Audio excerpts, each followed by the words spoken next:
Cyberespace. Technologie, actualité numérique, réseaux sociaux, digital. Fake news, identification, vérification. Cyberespace sur AG3. Bonjour à toutes et à tous, bienvenue dans votre rendez-vous consacré à l'actualité high-tech.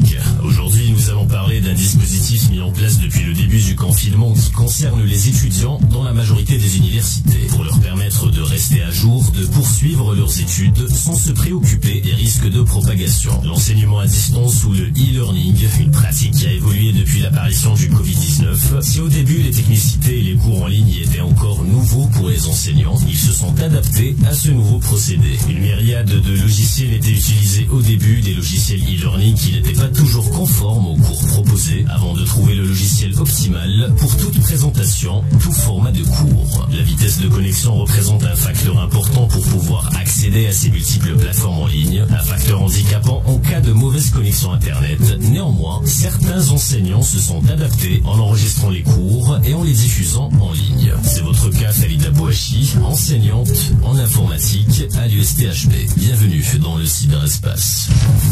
Après presque 2 années de pandémie, l'enseignement à distance a quand même réussi à sauver ces 2 dernières années universitaires. Ce n'était pas évident au tout début, on n'était pas préparé à cela déjà. Pour ma part, et vu tout cet impact négatif, j'ai dû fournir un peu plus d'efforts que prévu. J'ai donc opté pour un forfait 4G pour m'assurer qu'aucun problème de connexion ne puisse arriver. J'ai aussi ouvert une chaîne YouTube qui est monétisée à l'heure actuelle où j'enregistre toutes les séances. Cela permettra aux étudiants de revoir les enregistrements. J'ai aussi favorisé l'interaction par mail, par messagerie, pour faire en sorte que l'étudiant ne se sente pas seul. Ce qui serait bien, à mon avis, c'est d'intégrer cet enseignement au présentiel, de l'utiliser pour compléter la formation, prendre conscience que l'enseignement en ligne, c'est l'enseignement de demain.